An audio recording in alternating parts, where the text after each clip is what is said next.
Dear students, welcome to Edu Express. आजको हाम्रो topic छ एटमोस्फियर एन्ड क्लाइमेट चेन्ज।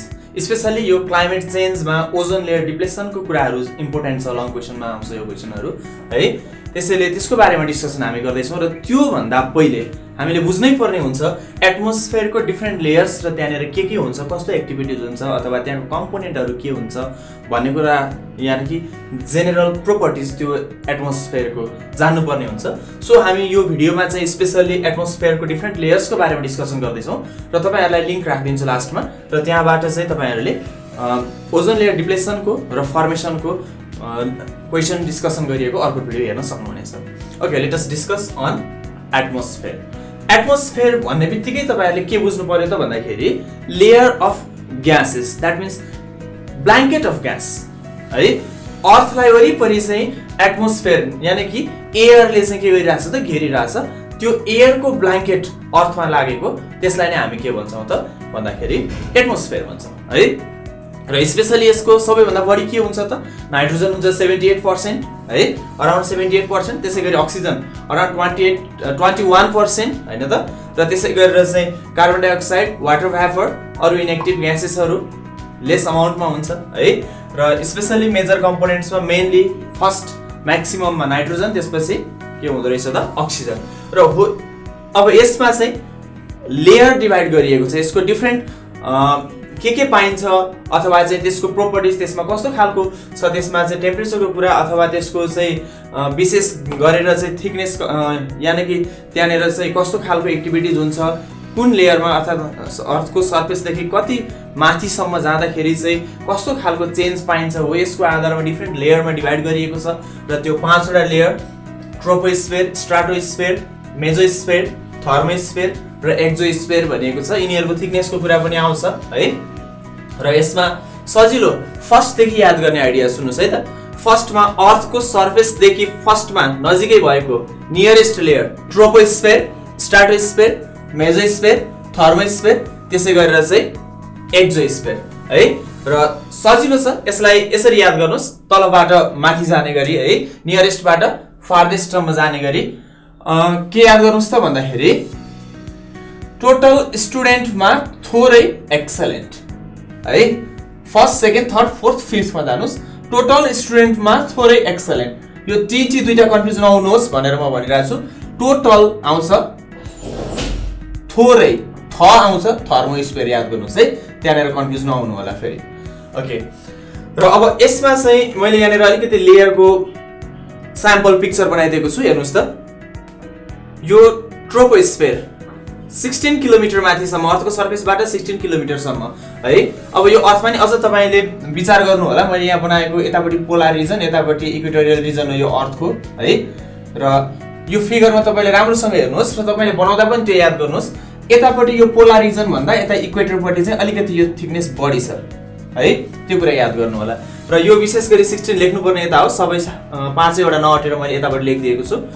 ट्रोपोस्फियरको सबैभन्दा लोअर मोस्ट अर्थात् नियरेस्ट लेयरको थिकनेस कति छ त, 16 किलोमिटर माथिसम्म अर्थको सर्फेसबाट है। यो के हुन्छ भन्दा पोलार रिजनमा चाहिँ ग्राभिटी बढी हुन्छ, हामीलाई थाहा छ है।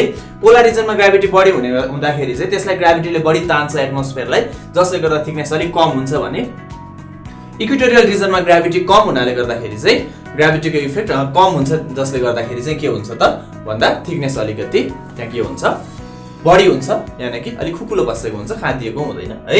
त्यही अनुसार यतापट्टिको पार्ट अलिक बढी हुन्छ, वाइड हुन्छ भन्ने कुरा है। अब यहाँनिर हेर्नुहोस् त, ट्रोपोस्फियर 16 सम्म, त्यसै गरी स्ट्राटोस्फियर 16 किलोमिटरदेखि 50 किलोमिटर माथिसम्म अर्थको सर्फेसबाट। तपाईँहरूलाई कति छ यसको हाइट भनेर सोध्यो भने 16 kilometre to 50 kilometre from the surface of the earth भन्नुपर्छ है। र थिकनेस सोध्यो भने चाहिँ this one minus this one है, यो घटाउनु पर्छ 34, द्याट मिन्स 32 देखि 34 सम्म भनेर लेख्नुभयो भने हुन्छ है। त्यसै गरी यसको पनि सेम के गर्नुहोस् त, हाइट कति छ भन्यो भने यतिबाट यतिसम्म 50 टु 80 किलोमिटर, थिकनेस सोध्यो भने घटाउने है, त्यो गर्ने। त्यसपछि यसको पनि सेम त्यस्तै। र यो एक्जोस्फियर जुन छ माथिको, सबैभन्दा माथिको, त्यो एक्जोस्फियर चाहिँ 720 किलोमिटरदेखि 1000 किलोमिटरसम्म भनेर लेखेको पनि पाइन्छ, अथवा एबोभ 720 किलोमिटर भनेर लेखिदिए पनि हुन्छ है। त्यो दुई किसिमले मेन्सन गरेको पाइन्छ। ओके, ट्रोपोस्फियरको कुरा गरौँ, सबैभन्दा नियरेस्ट लेयरको अप टु 16 किलोमिटर अघि कुरा भइसक्यो।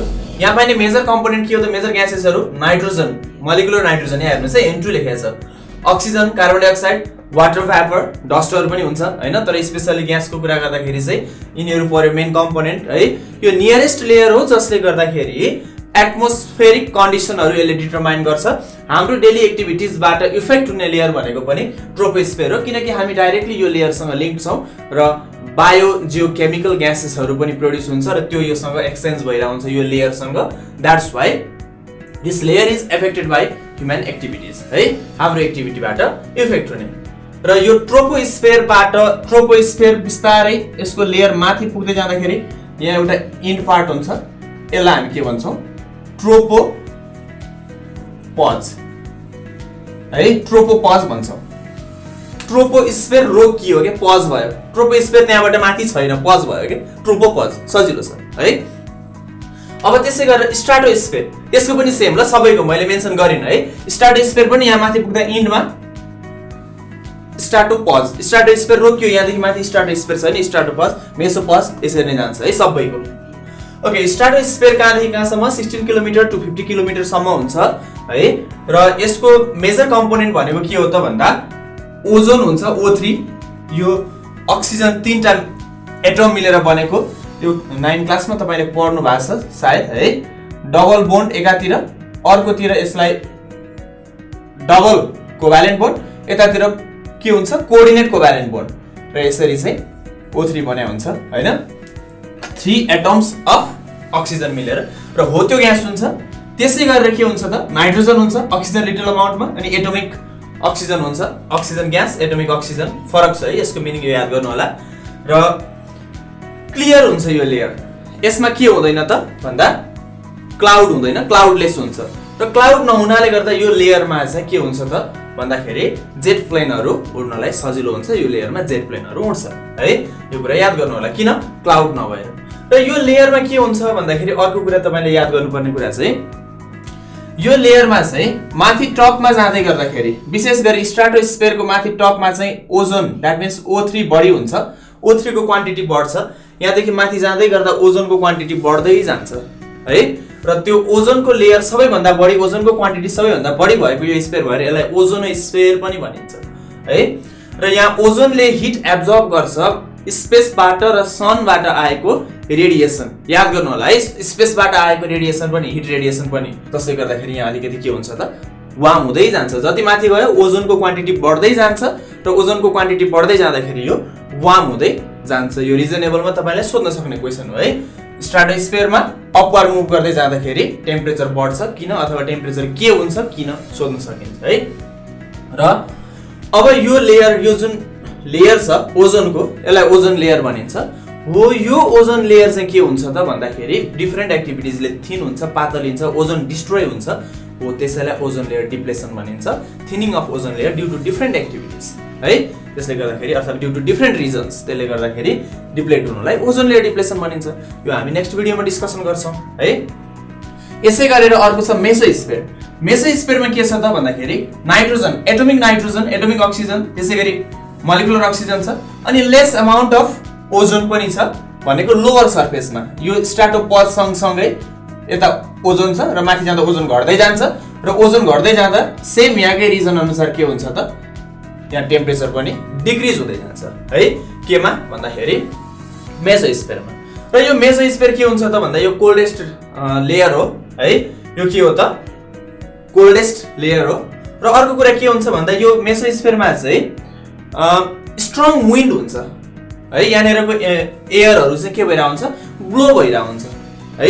यहाँ एयर ब्लो हुन्छ र यो एयर ब्लो चाहिँ कसरी हुन्छ भन्दाखेरि याद गर्नुहोस्, समरमा र विन्टरमा, सजिलो आइडिया दिन्छु तपाईलाई। W फर विन्टर, त्यसो यहाँ W आइसक्यो, अब यता राख्नुहोस्, यहाँ चाहिँ इस्ट राख्नुहोस् है। W आइसक्यो, त्यही भएर यहाँ W अर्को नराख्नुहोस्, यता राख्नुहोस्। विन्टरमा इस्टपट्टि फ्लो हुन्छ, समरमा वेस्टपट्टि फ्लो हुने के हुन्छ त भन्दाखेरि विन्ड हुन्छ है। र हो त्यो विन्ड ब्लो भइरहन्छ एकदम फास्ट स्पिडमा, हाई स्पिडमा, अनि त्यही लेयरमा चाहिँ त्यो हाई स्पिडमा विन्ड ब्लो भइरहेको कारणले गर्दाखेरि मेटियोर्सहरू चाहिँ यदि सावर भएर फल भएर आउँदाखेरि चाहिँ के हुन्छ भन्दा त्यहाँनिर चाहिँ बढी फ्रिक्सन प्रोड्युस भएर एटमोस्फियरसँग फ्रिक्सन प्रोड्युस भएर त्यो लेयरबाट चाहिँ देखिन्छ, ब्राइट हुन्छ, चम्किएर देखिन्छ मेजोस्फियरमा है। यो कुरा याद गर्नु होला। त्यसै गरेर थर्मोस्फियर छ। थर्मोस्फियर कहाँदेखि कहाँसम्म 80 किलोमिटर टु 720 किलोमिटर र यहाँ के हुन्छ त भन्दाखेरि आयोनिक हाइड्रोजन, हेर्नुहोस् है, आयोन छ, हिलियम, नाइट्रोजन पनि के छ आयोनको रूपमा छ। त्यसै गरेर के छ त यहाँ अक्सिजन छ, चार्ज छ यहाँनिर है, आयोनको रूपमा छ। त्यसैले आयोनको रूपमा भएको कारणले गर्दाखेरि चाहिँ कुनै एटमको आयोनहरू प्रेजेन्ट भएको कारणले गर्दा यो लेयरलाई आयोनोस्फियर पनि भनिन्छ है। यसलाई के भनिन्छ? आयोनोस्फियर पनि भनिन्छ।